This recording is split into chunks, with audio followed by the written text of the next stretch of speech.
지난 주일에 우리 찬양 예배 때 임직식이 있었는데 아, 제가 목사 안수 받을 때 그런 생각이 났어요. 전도사 생활하다가 이제 목사 안수를 받게 되니 얼마나 기쁘고 얼마나 감사하지 하고 얼마나 감격하는지 너무 기뻤습니다. 같이 목회했던 같은 교회 목사님 가운데 한 분이 저한테 그런 말씀하시더라고요. 목사님, 목사가 된다는 건 십자가의 길 가는 거고 고난의 길 가는 건데 그렇게 너무 좋으세요? 그래요. 그래서 제가 목사님, 십자가를 지는 것도 고난의 길 가는 것도 기쁨으로 간다면 그것처럼 기쁜 일이 어디 있겠어요? 그러니까 참 기쁘죠. 그런 얘기를 했어요. 근데 목사가 돼서 목사 소리를 듣는다는 게 참 어색하기도 했습니다. 전도사란 말을 오래 듣다가 이젠 뭐 목회자, 목사라는 말을 더 많이 들었지만 전도사 땐 전도사라는 말을 듣다가 목사님 그러면 어색하고 쑥스럽고 그랬습니다. 근데 목사라고 불리는 게 참 좋았습니다. 그래서 이제 집에서 저희 아이들한테 훈련을 시켰습니다. 목사님 뭐라고 부르니까 목사님 그러더라고요. 듣고 싶었어요. 오늘 제가 낮에 이제 설교 준비하고 어떤 분 전화를 받았는데 전화를 끊고 보니까 제가 집사님 그랬단 말이에요. 그리고 끊고 보니까 이분이 권사님. 아이고 내가 큰 실수했구나. 그래서 제가 낮에 그 임직받은 분들 안수집사 되신 분들은 안수집사라고 그리고 또 권사님 되신 분들은 권사라고 다 바꿔 적었습니다. 제 전화에 등록된 분들은. 왜냐하면 그 전화가 이렇게 뜰 때 그냥 집사님 이렇게 떠 있으면 저도 모르게 집사님 이렇게 얘기한단 말이에요. 그래서 다 바꿨습니다. 아마 좀 서운하셨는지 모르겠어요. 근데 3개월만 봐주세요. 3개월 동안. 그러니까 여러분들이 다 휴대폰에 이름도 바꾸시고 그래서 전화 딱 뜨면 권사님, 장로님 이렇게 얘기하면 참 좋을 것 같아요. 이렇게 사설이 기냐면 우리 옆에 있는 분들 오늘 권사님으로 바뀐 분들이에요. 잘 보시고 인사 한번 하죠. 우리 앞뒤 좌우에 계신 분들 오늘은 좀 직분을 붙여서 한번 불러주세요. 아유 장로님 안녕하세요. 예, 권사님 안녕하세요. 모르는 분들은 님 감사합니다. 예. 우리 그동안 수요 기도회 때 반주하시던 집사님이 이제 그만두시고요. 김수진 양 청년부의 김수진 양이 반주했는데 오늘부터인가요? 지난주부터인가요? 오늘부터죠? 예, 오늘부터 잠깐 일어날까요? 우리 수요 기도회 때 이제 반주하는데 청년부의 김수진 양입니다. 우리 박수로 한번 축복합니다. 제가 오늘 긴 얘기 시작하면서 했는데 우리 기억력은 한계가 있습니다. 그래서 메모하고 자꾸 익숙하지 않으면 잊어버려요. 또 연세가 많이 들고 나이가 들기 시작하면 중간의 것들은 많이 잊어버립니다. 옛날에 한경직 목사님 이제 서울 영락교회 원로 목사님이신데 그 목사님이 80대 후반, 80대 중반 그때쯤 제 결혼식 주례를 해주셨어요. 결혼식 주례를 해주셨는데 이제 그때 저희 집안 얘기도 하고 이렇게 쭉 이런 이야기를 하시면서 나눴는데 그 목사님께서 교인들이 뭐 수만 명인데도 저희 가정의 일을 잘 알아요. 큰아버지는 그 당시에 뭐 건축을 하셨는데 어떻게 지나셨나, 뭐 누구는 어떻게 하셨나 다 묻는 거예요. 그래서 어떻게 이렇게 기록 잘 하시는지 그 옛날 얘기인데 심호하실 때 이야기인데 그래서 제가 목사님 어떻게 이렇게 기억을 다 하세요? 그랬더니 목사님께서 말씀하시기를 제가 옛날 일들은 잘 기억이 납니다. 그런데 옛날에 어느 시점부터 최근까지는 사실은 기억이 잘 가물가물합니다. 그러니까 옛날에 목회하실 때 그 일들은 많이 기억하고 계시는 거예요. 그러니까 이제 연세 드시면서 기억이 좀 희미할 때 입력했던 것들은 좀 가물가물하다 그런 말씀을 하셨어요. 연세가 들면 기억이 좀 가물거리죠. 그러나 우리가 가물거려도 계속 반복하면 기억력이 좋아집니다. 제가 서울에서 목회할 때 원로 장로님 계셨는데 그 원로 장로님 댁에 신방 갔는데 예배 드리고 나서 그 장로님은 찬송을 거의 다 외워서 부르시는 거예요. 그래서 참 대단하시다 이 어르신. 예배 드리고서 제가 그런 말씀 드렸어요. 장로님 참 대단하십니다. 어떻게 부르는 찬송마다 다 외워서 부르십니까? 그랬더니 장로님께서 말씀하시기를 제가 아침에 일어나면 기도하고 찬송을 처음부터 끝까지 부른대요. 그거 옛날에 550장인가 하는데 지금 600장 넘잖아요. 그런데 그 찬송을 다 부르신답니다. 그리고 성경 암송 구절이 있는데 그 암송 구절을 수백 장을 외신대요. 매일 똑같이. 그러니까 기억력이 가물거려도 계속 반복하면 기억이 되는 거죠. 자, 오늘 우리가 말씀을 나누는데 요한계시록의 말씀 가운데 오늘 8장 중반부터 해서 9장 중반까지 아까 읽을 때 말씀드렸지만 나팔 재앙의 첫 번째부터 세 번째 재앙까지 지난 시간에 있습니다. 그리고 오늘 네 번째, 다섯째, 또 시간 되면 여섯째 재앙까지 나누려고 하는데 이 재앙의 위치가 어디냐? 우리가 하나님 말씀 볼 때 어떤 사물을 대할 때에도 큰 숲을 보고 나무를 보면 아주 잘 알 수 있습니다. 나무만 보다 보면 이게 어느 정도의 위치에 있는지를 알 수 없어요. 그래서 우리가 하나님 말씀 쭉 연결해 볼 때 반복하고 복습한다는 게 참 중요합니다. 좀 말씀 전하니까 늘 보는데도 다시 보고 또 다시 봐야 되는데 여러분들 수요일에 한번 와서 말씀 들으면 이게 기억이 잘 안 나죠. 요한계시록의 줄거리를 한번 생각해 보면 1장부터 3장까지의 말씀에는 특별히 이제 요한계시록이라는 것은 사도 요한이라고 하는 사람이 하나님의 계시의 말씀을 밤모섬에 유배되어 있을 때 하나님이 보여준 계시의 말씀을 기록한 거죠. 그래서 요한계시록 1장에서부터 3장까지의 말씀에는 이 땅에 있는 교회에 대한 말씀을 해주시죠. 소아시아의 7교회에 대한 말씀을 해줍니다. 에베소교회, 서모나교회, 버가모교회, 두아디라교회, 사대교회, 빌라델비아교회, 라오디게아교회 7교회를 말씀해 주는 거예요. 7교회는 오늘로 얘기하면 터키라고 하는 나라의 남서쪽에 말발굴 모양으로 이렇게 위치하고 있는 그런 교회입니다. 그리고 이 에베소 교회에서 바다 쪽으로 한 7, 80km 떨어진 곳에 밤모섬이라고 했는데 거기 유배돼서 이제 하나님 주신 계시의 말씀을 그가 목도하는 거죠. 경험하는 겁니다. 그래서 1장부터 3장까지의 말씀은 소아시아의 7교회에 대한 말씀, 이 땅의 교회를 말씀합니다. 이 땅의 교회는 칭찬받는 교회도 있지만 책망받는 교회가 있고 또 칭찬과 책망을 다 받는 교회도 있죠.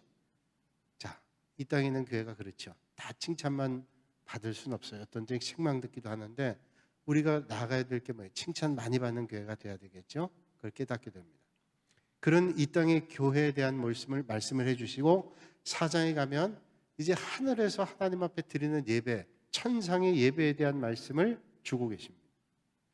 이 땅의 예배, 이 땅의 교회를 말씀하시고 4장에는 천상의 예배를 말씀해 주세요. 그러고 난 다음에 5장과 6장에는 요한계시록 5장과 6장에는 7 인봉을 뗍니다. 7 인봉. 7 인봉을 뗄 수 있는 사람은 예수님밖에 없어요. 예수님께서 7 인봉을 떼는데 그 인봉을 뗄 때마다 재앙이 쏟아집니다. 심판의 말씀이죠. 이 심판은 구원받지 못한 사람들에 대한 심판이에요. 지금 계속 쏟아지는 재앙은 구원받지 못한 사람들에게 쏟아지는 재앙입니다. 근데 구원받지 못한 사람들이 재앙받아도 옆에 있는 믿음의 성도들이 그 재앙받는 걸 보면서 두려움이 있잖아요. 누군가 옆에서 심판받으면 심판에 해당되지 않는 사람도 그걸 보면서 두려움이 느껴집니다. 두려움이 느껴져요. 자, 그런 7 인봉에 대한 말씀이 쭉 전개되고 그러고 난 다음에 7장으로부터 시작이 되면서 이제 7 인봉을 뗄 때는 그 재앙이 4분의 1입니다. 4분의 1. 전체가 다 재앙이 임하는 게 아니라 4분의 1씩 재앙이 이루어져요. 그러니까 10이라고 볼 때 25씩 재앙을 받는 거예요. 그리고 이제 7 나팔 재앙이 이제 시작이 되죠. 항상 이 재앙은 7 인봉을 뗄 때 7번째 인봉을 떼면서 7 천사가 나타나고 그 다음 재앙이 쏟아지는데 그게 바로 이제 7 나팔이 연이어서 이루어지는데 7 나팔의 재앙은 강도가 점점 세집니다. 7 나팔의 재앙은 강도가 세져서 7 인봉을 뗄 때 재앙은 4분의 1씩의 재앙이었다면 7 나팔의 재앙은 이제는 3분의 1씩 재앙이 돼요. 재앙이 더 많아지게 되는 거예요. 그리고 이제 7 나팔의 재앙은 첫 번째부터 네 번째까지 재앙 가운데 지난 시간에 세 번째 재앙까지 했는데 다 자연계 생태계에 대한 재앙입니다. 자연계 생태계와 재앙. 아직 인간에게 직접 주어지는 재앙이 간접적 재앙이죠. 근데 여러분, 생태계에 대한 재앙, 지난 시간에 우리가 살펴보면 어떤 재앙들이 있었는가 하면, 첫 번째, 나팔을 불 때 피 섞인 우박과 불의 재앙, 땅과 수목이 파괴된 재앙. 이 땅과 수목이 파괴되면 직접적인 것은 생태계가 파괴가 되지만 그 영향을 누가 받냐? 사람이 받습니다. 사람이 직접 손상받지 않으니까 간접적인 재앙이시죠. 두 번째 나팔 재앙은 불붙은 큰 산 같은 것이 바다에 던지운다.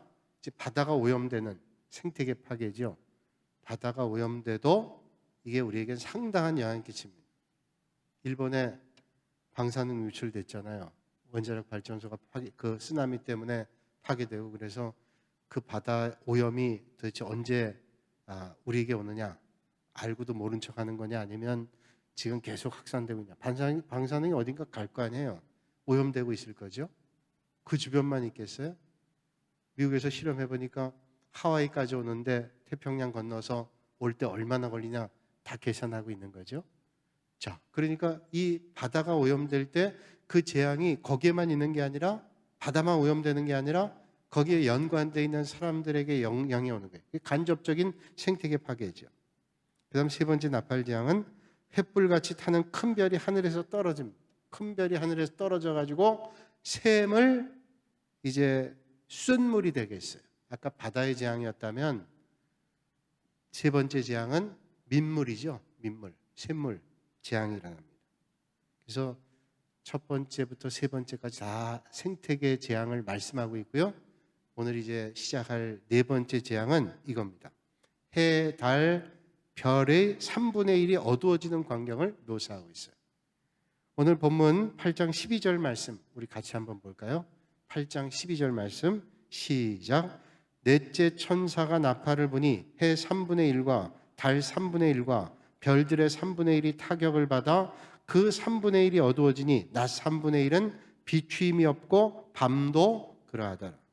자, 해, 달, 별이 기능을 상실합니다. 천체 이상이 일어나죠. 3일 동안 어둠이 일어납니다. 저기 유럽의 어떤 나라는 백야, 밤이 밝아요. 백야 현상, 러시아 어떤 지역에 백야 현상이 일어나죠. 밤인데도 밝아요. 또 6개월 동안 또 어둡습니다. 그런 경우를 만나게 되는 지역이 있어요. 그런데 우리는 낮과 길이가, 밤이 길이가 조금씩 달라지긴 하지만 요즘에는 낮의 길이가 좀 점점 길어지고 있지만, 만약에 지금 이 시간이 밝다 그러면 이상한 현상이 일어나는 거예요. 지금 이 시간 밝고 계속 밝다, 밤새도록 이상한 현상이 일어나죠. 그런 현상들이 일어나는 거예요. 3일 동안 짙게 깔린 어둠으로 옛날 출애굽 당시에 있었던 9번째 재앙, 흑암의 재앙을 떠올려 보게 됩니다. 그러고 난 다음에 네 번째 재앙이 끝나고 난 다음에 독수리가 등장합니다. 독수리. 이 독수리는 독수리 형상을 한 천사를 의미해요.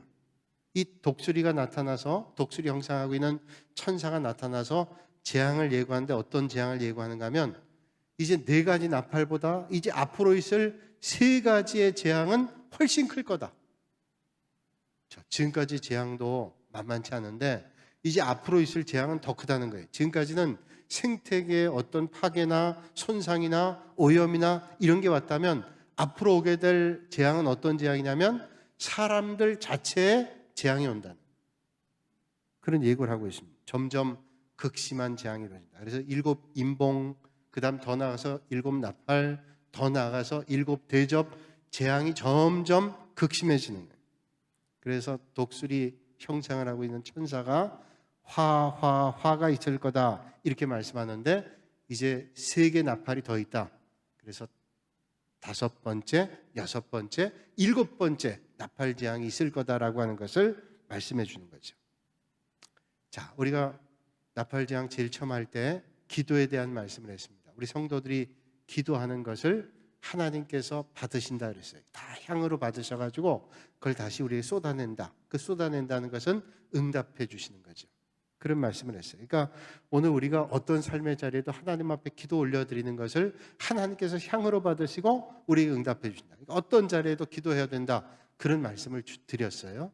그리고 이제 일곱 나팔이 끝나면서 오늘 메시지는 이런 심판들을 보면서 이 심판 중에도 악한 존재들은 악한 일을 하면서 살아가요. 그래서 모든 일들을 이루는 것 같습니다. 세상이 불안전하기 때문에 악한 것이 이기고 또 정말로 정직하고 올바른 것이 안 되는 것 같은 그런 생각을 가지고 살아갈 때 있어요. 그래서 어떤 때 믿음으로 산다는 게 어리석은 게 아닌가라는 생각을 할 때도 있습니다. 그러나 악이 선을 이기는 것 같은 현상을 보면서 어떤 때 위축되기도 하고 이런 믿음의 길을 걸어야 될까라는 생각하지만 그렇지 않다는, 결국은 하나님의 심판이 있다. 여러분, 이 세상을 주관하시고 역사를 주관하시는 분은 하나님이시잖아요. 과학자들이, 제가 말씀드렸잖아요. 과학자들이 과학을 연구하고 공부해 보니까 하나님이 없는 게 아니라 하나님이 틀림없이 있더라. 그 가장 중요한 명제가 뭐라 그랬어요? The fine-tuned universe. 이 우주는 아주 정확하고 정밀하게 조율돼서 운행되고 있다. 그게 현대 물리학이 연구해서 지금 발견하고 증명하고 있는 내용. 빅뱅 138억 년 전에 터져가지고 그냥 마음대로 우주가 운행되고 있는 게 아니라 정확하게 오차 없이 하나님께서 인도하셔서 운행하고 있다는. 지금도 지구가 자전하면서 공전하고 있죠. 그러니까 밤이 되고 낮이 되는 거죠. 만약에 중간에 멈춘다고 해보세요. 그런 일들이 없잖아요. 그러면서 계절이 또 바뀝니다. 공전을 해요. 태양을 중심으로 계속 도니까 이렇게 춥다가도 점점 따뜻해지고, 틀림없이 제가 예견할 때 여러분 8월 달에는 더울 겁니다. 여러분들이 살아계신 동안 더울 거예요. 그렇죠? 우리가 그렇게 얘기할 수 있는 게 뭐예요? 지금 지구가 자전하고 공전하면서 계속 그렇게 돌고 있어요. 그게 만약에 우리 지구가 조금이라도 각도가 바뀌거나 아니면 이게 조금 빨리 돌거나 늦게 돌면 만약에 태양을 비추는 그 온도를 만약에 조금 더 많이 받는다 그러면 지구의 그 부분이 타버린대요. 조금 더 늦게 돌면 얼어버린답니다. 하나님이 정밀하게 오차 없이 하나님께서 오늘도 이끌어가고 계시는 거예요. 그런 걸 보면서 오늘 주님께서 이 재앙의 말씀을 주신다는 건 뭐냐면, 악이 이기는 것 같고 그렇도 우리는 실망하지 말라는 거예요. 하나님께서 역사를 틀림없이 주관하고 계신다. 우주 만물을 주관하고 계시는 것처럼 역사를 주관하고 계신다. 그걸 우리는 목도하게 될 거다. 믿음의 사람들은 목도하게 될 거다라는 것을 요한계시록을 통해서 우리에게 큰 그림을 보여주시는, 요한계시록 보면서 그냥 두렵다, 무섭다 이게 아니라 이런 재앙들이 악한 세력이 무너지게 되고 하나님의 영광이 드러나게 되고 믿음의 성도들을 그 어려움 가운데도 이겨내게 하고 이긴 사람들이 결국 하나님 주시는 은혜를 만나게 된다. 여러분, 삼풍백화점 무너질 때 왜 상품백화점이 무너졌어요? 벌써 오래된 얘기지만 그 분들이 뉴스에 늘 얘기하잖아요. 그 백화점 위에다가 증축을 하고, 증축한 뿐 아니라 위에다가 에어컨 시설하고 그런 기계들을 올려놨는데 얼마나 무게가 무거운지 그 하중을 감당하지 못해가지고 균열이 된 거예요. 그 균열이 된 게 1년, 2년이 아닙니다. 몇 년 동안 버텼는데 어느 시점이 되니까, 그걸 우리는 임계점이라고 그러죠. 물이 끓을 때 99도까지는 안 끓다가 100도가 딱 되는 순간 끓잖아요. 물이 어는 것도 0도, 영하 0도로 들어가는 순간 물이 어는 것과 마찬가지로 그 임계점에 다다랐을 때 그 백화점이 한 번에 무너질 줄 어떻게 알았어요? 아니, 그거를 폭파해서 파괴해도 그게 그렇게 무너지기가 힘든데 그게 한 번에 그렇게 무너진다는 게 놀라운 일이죠. 그게 한 번에 무너진 게 아니라 차츰 그게 쌓였다가 한 번에 무너지게 된 거죠. 제가 언젠가도 설교 때 말씀드렸지만 중국에서 자라는 대나무 가운데 모소 대나무라는 게 있죠. 모소 대나무. 요즘에 광고 카피에도 그게 나오는데, 모소 대나무는 5년 동안 자란대요. 5년 동안. 근데 5년 동안 자랄 때요, 5년 동안은 10cm, 20cm밖에 안 자란답니다. 그런데 5년째 되는 어느 날 순간에 막 10m씩 쭉 자라가지고 막 30m까지 자라든가 한 번에 그냥 쫙 자란다는 거예요. 그게 안 자라고 있는 게 아니라 10cm, 20cm, 그때는 5년 동안 준비하고 있는데 어느 순간 그 대나무가 쭉 자라는. 우리 사람들은 같아요. 사람도 역량이 없고 능력이 없는 것 같지만 준비하면 어느 순간에 그 사람의 진가가 드러나게 되죠. 또 반대의 영향도 있어요.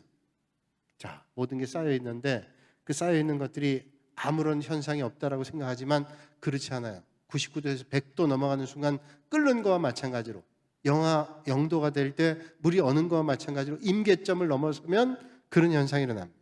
그러니까 믿음의 성도들이 오늘도 이 땅에 살면서 악이 선을 이기는 것 같고 부조리가 이 세상에 만연한 것 같고 믿음으로 산다는 게 어리석은 것 같고 그런 생각이 든다 할지라도 어떻게 해요?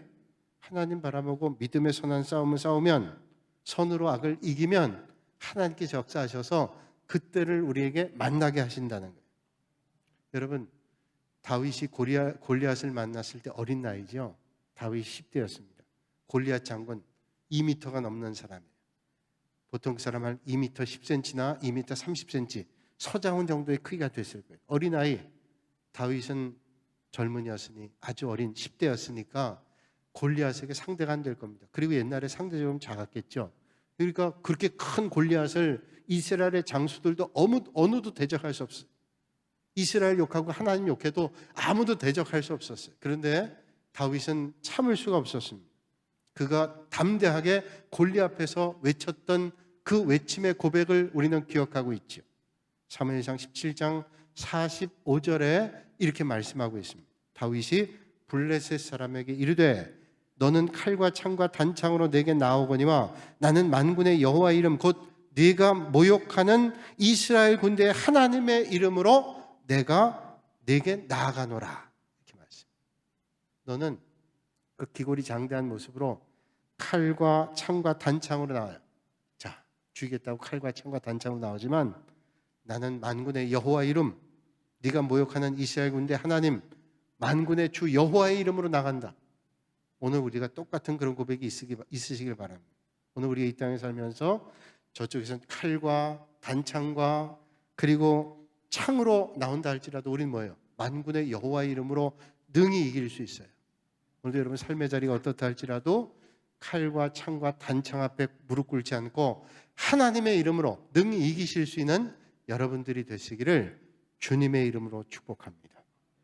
자, 이제 4가지 나팔 재앙이 끝난 다음에 5 번째 나팔 재앙을 만날 때 잠깐 멈춤이 있는 것 같아요. 그래서 이제 9장으로 넘어요. 9장에는 2개의 재앙을 합니다. 나팔 재앙 5번째, 6번째. 8장에는 4개의 나팔 재앙, 자연계에 대한 나팔 재앙을 했는데 이제는 9장에서는 5번째, 6번째. 그 9장에서는 그 2가지 재앙, 인간에 대한 재앙인데 이 인간에 대한 직접적인 재앙이 오기 때문에 잠깐 멈춰요. 그랬다가 시작이 됩니다. 화면에 쏴드릴게요. 표준 세번역이 훨씬 이해가 빠릅니다. 제가 설명하면서 말씀드릴 테니까 앞에 영상 보면서 표준 세번역으로 저와 여러분이 12절까지 9장 1절부터 12절까지 한 절씩 한번 교독하겠습니다. 1절부터입니다. 5째 천사가 나팔을 불었습니다. 내가 보니 하늘에서 땅에 떨어진 별이 하나 있는데 그 별은 아비소스를 여는 열쇠를 받았습니다.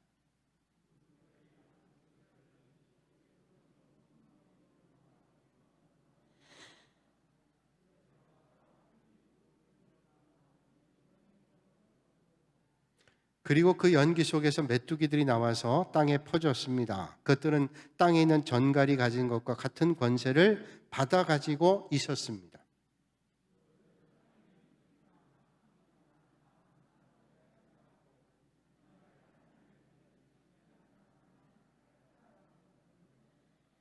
그러나 그들에게는 사람들을 죽이지는 말고 5달 동안 괴롭게만 하라는 허락이 내렸습니다. 그들이 주는 고통은 마치 전갈이 사람을 쏠 때와 같은 고통이었습니다.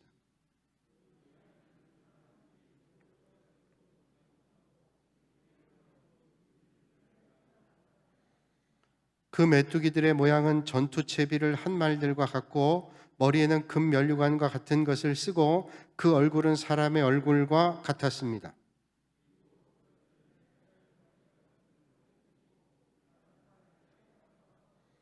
쇠로 된 가슴마기와 같은 가슴마기를 두르고 그 날개 소리는 마치 전쟁터로 내닫는 많은 말이 끄는 병거 소리와 같았습니다.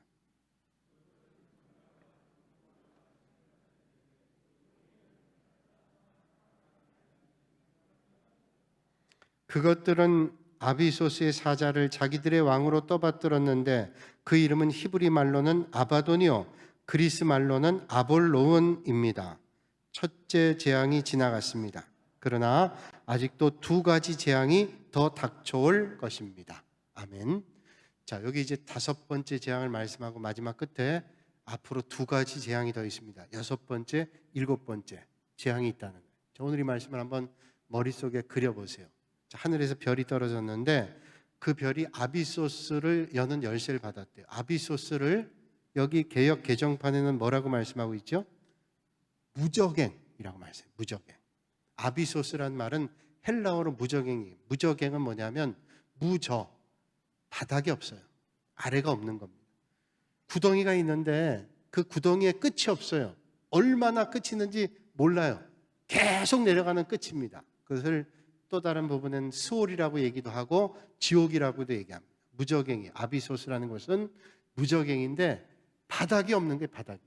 지옥이죠.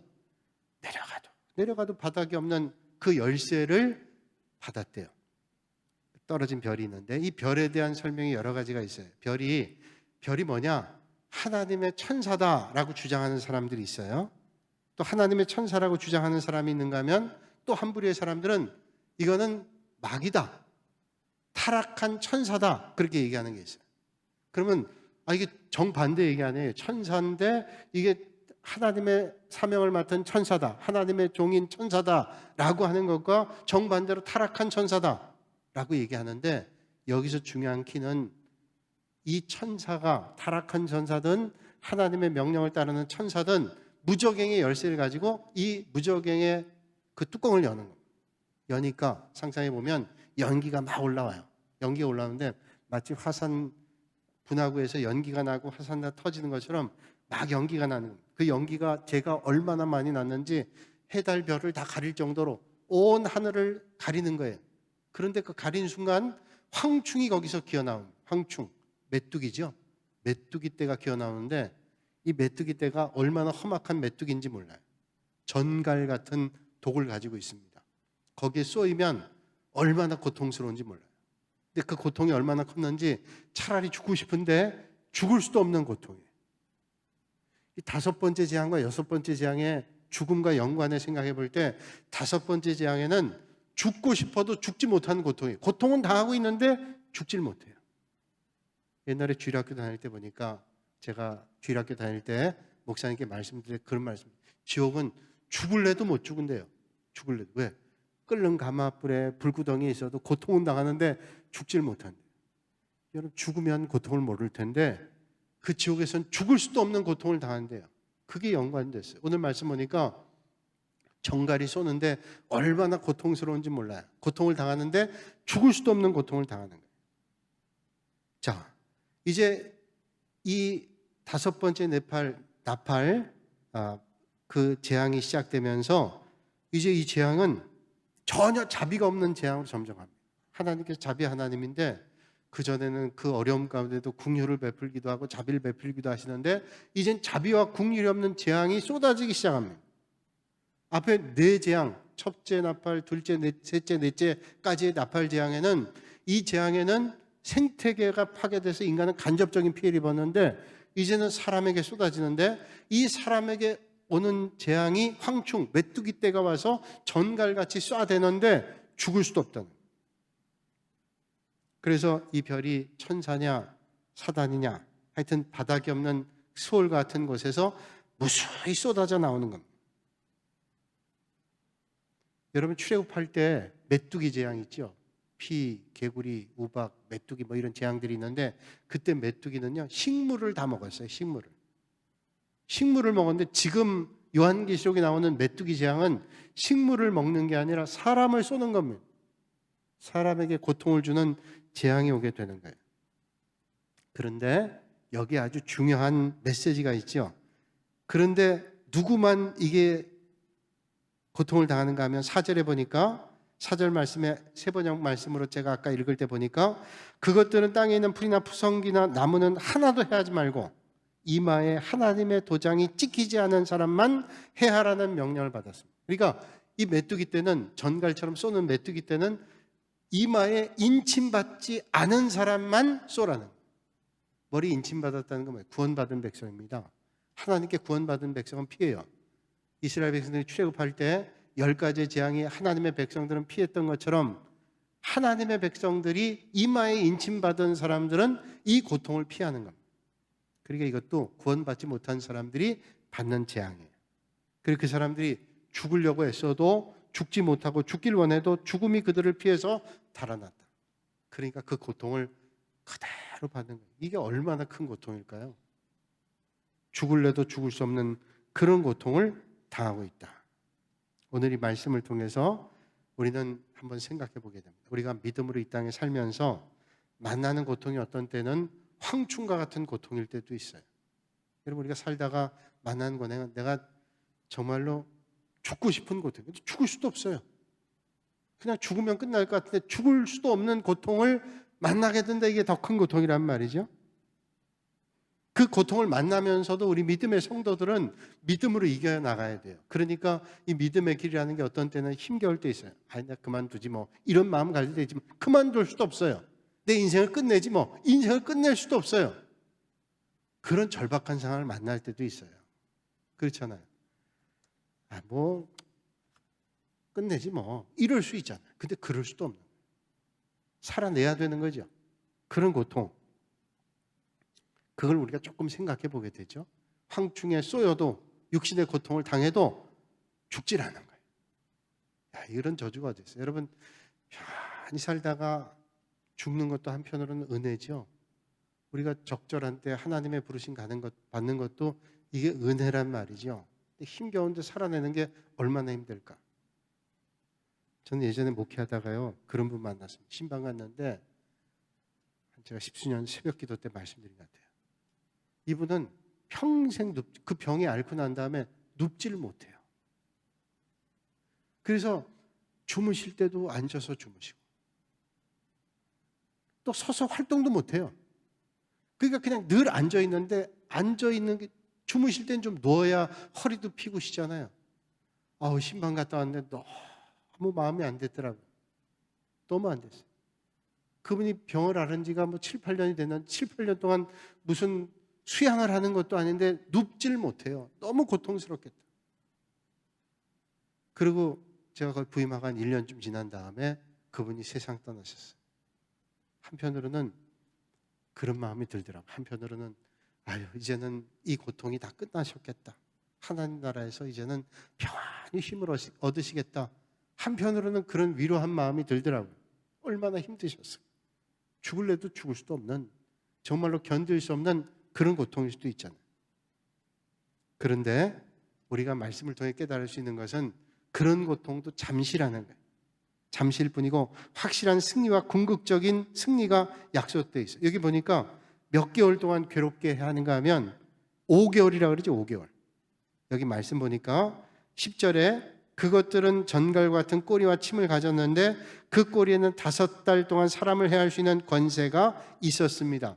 그 존재 왕이 있는데 히브리어로는 아바돈이요, 그리스 말로는 아볼로온입니다. 아볼로온은 파괴의 왕입니다. 파괴 왕.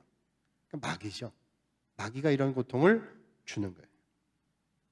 자, 그런데 이제 이 재앙이 앞으로 2번도 온다는 거예요. 그러면 이 말씀을 이런 거구나, 이런 일들이 있구나, 그걸로 알면 우리는 이제 이 말씀의 의미가 더 중요한 거죠. 오늘 이 말씀을 통해서 우리가 깨닫게 되는 것은 오늘도 초자연적인 악의 세력이 엄연히 존재하지만 우리를 힘들게 하는 악의 세력이 있지만 그 악의 세력은 제한적이라는 5개월. 성경 말씀 보면요, 우리 믿음의 성도들이 믿음의 길 걸을 때 어떤 때는 고난 받는데 그 고난의 길이 평생이 아니라는 거예요. 한시적이라. 베드로전서 1장 6절에 이렇게 말씀합니다. 그러므로 너희가 이제 여러 가지 시험으로 말미암아 잠깐 근심하게 되지 않을 수 없으나 오히려 크게 기뻐하라. 그러니까 너희가 지금 여러 가지 시험 당하지만 잠깐 동안이라는 겁니다. 그러나 오히려 그것 때문에 크게 기뻐한다는 거예요. 그래서 그 다음 절 보면 그리스도께서 나타나실 때 칭찬과 영광과 존귀를 얻게 하실 것이다. 어떻게? 고난을 잠깐 동안 잘 견디면, 고난에 넘어지거나 쓰러지지 않고 잘 견디면 요한계시록 말씀에 5개월 동안 견디는 것처럼 우리가 하나님의 영원함에 볼 때 잠깐 동안 견뎌내면 칭찬과 영광과 존귀를 얻게 된다라고 하는 거예요. 여러분, 오늘도 믿음의 길을 걸어갈 때 믿음의 길이 어떤 때는 고난당할 때 있어요. 또 어떤 때는 믿음 생활하면 조롱당할 때도 있고요. 믿음 생활하면 어떤 때는 비난당할 때도 있고, 잘 믿으려고 그러면 사람들이 뭐라 그럴 때도 있어요. 왜 우리랑 똑같이 안 믿어? 왜 우리랑 똑같지 않아? 라고 비난할 때 있어요. 그러나 잠깐 동안 잘 믿음의 길 경주하면 주님께서 나타나실 때 칭찬과 영광과 존귀를 얻게 한다는 거예요. 오늘도 여러분, 사단은 우는 사자와 같이 삼킬 자를 찾습니다. 그러나 기억해야 될 것은 사탄이 우는 사자처럼이란 말은 배고파가지고 어떻게 하면 먹잇감을 찾는가, 그래서 너무 배고파서 울부짖는 거예요. 그러니까 얼마나 맹렬한 사자예요. 마귀가 그렇게 찾아다니지만, 그러나 우리가 기억해야 될 것은 사탄은 절대 전능한 존재는 아니라는 거예요. 하나님께서 허용한 범위에서만 활동해요. 왜 하나님이 계신데 사탄이 있을까? 그런 궁금한 마음을 가질 때가 있죠. 왜 하나님이 계신데 사탄이 있을까? 모르겠어요. 그러나 틀림없는 것은 하나님이 역사하심으로 우리는 이긴 싸움하는 거예요. 사탄의 시험에 빠지지 않고 믿음의 길 걷는 거예요. 우리는 이 땅에 살아서 영원한 하나님의 나라는 잘 알 수 없어요. 다 알 수 없어요. 그래서 욥기를 보면 하나님 나라에 있는 일들이 있잖아요. 욥기서 1장 6절부터 12절까지의 말씀을 보면, 한번 앞에 있는데 한번 욥기의 말씀을 보면서 하늘나라의 천상에 있었던 일을 한번 살짝 살펴보죠. 이 6절 제가 읽고 여러분 7절 읽고 12절까지 읽겠습니다. 하루는 하나님의 아들들이 와서 여호와 앞에 섰고 사탄도 그들 가운데 온지라.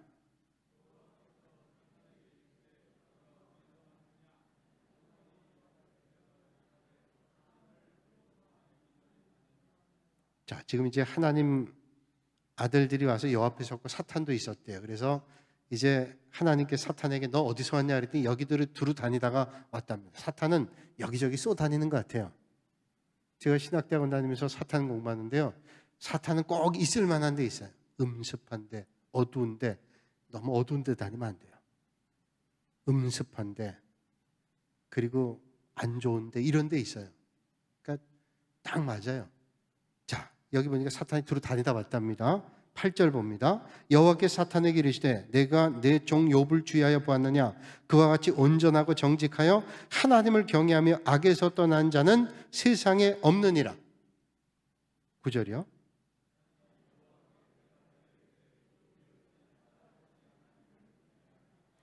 주께서 그와 그의 집과 그의 모든 소유물을 울타리로 두르심 때문이 아니니까 주께서 그의 손으로 하는 바를 복되게 하사 그의 소유물이 땅에 넘치게 하셨음이니이다.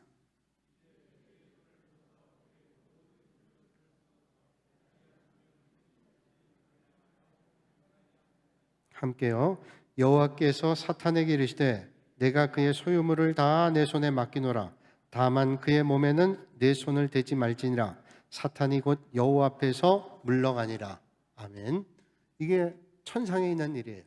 하나님의 사람들과 사탄이 있는데 거기에 이제 하나님께서 칭찬하죠. 욥을 칭찬하는 거예요. 욥은 참 이 사람이 정직하고 온전하고 하나님을 경외하고 악에서 떠난 자, 세상에 이런 사람 없다.